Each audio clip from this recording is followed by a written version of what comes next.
the true story of Dracula.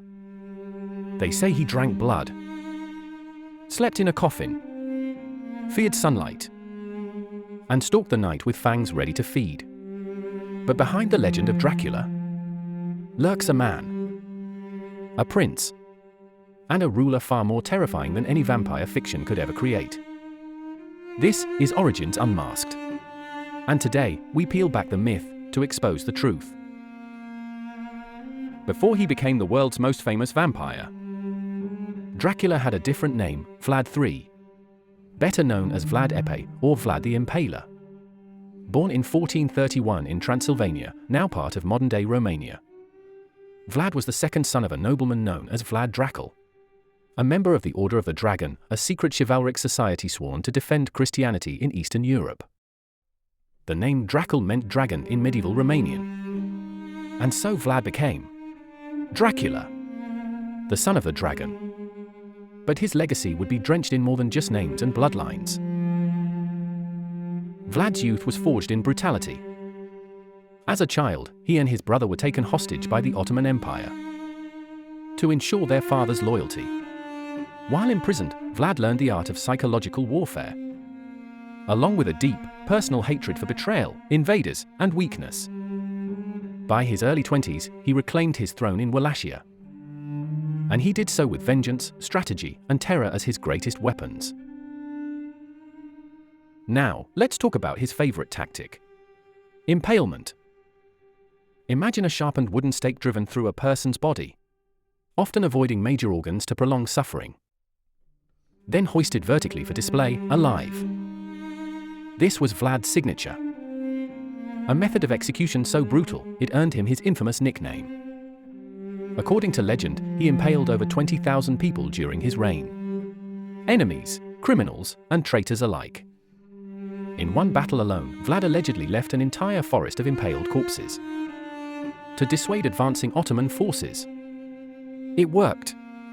The invaders turned back, too horrified to continue. But was he a madman or a genius?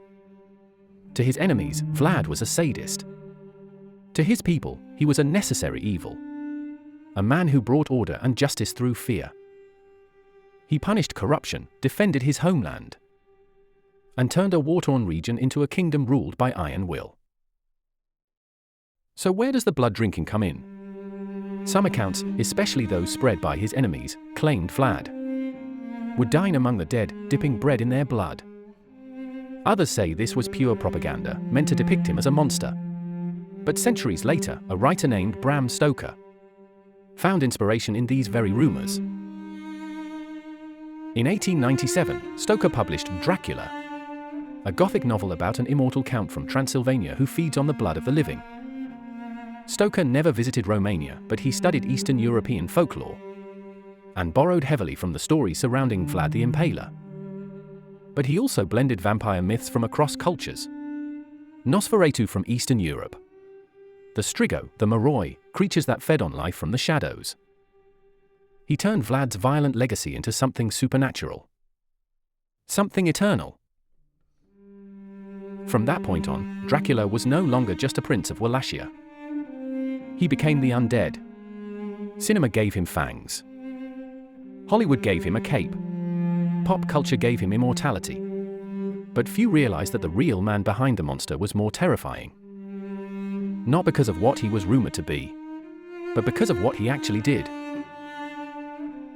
There were no coffins, no crosses, no garlic or stakes to the heart.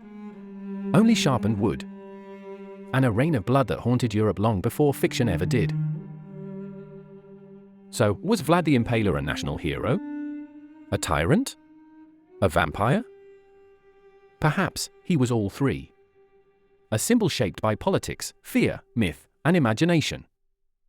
Because the most powerful monsters in history are the ones we help create. This is Origins Unmasked, where myth meets memory, and the truth is often far more disturbing than the tale.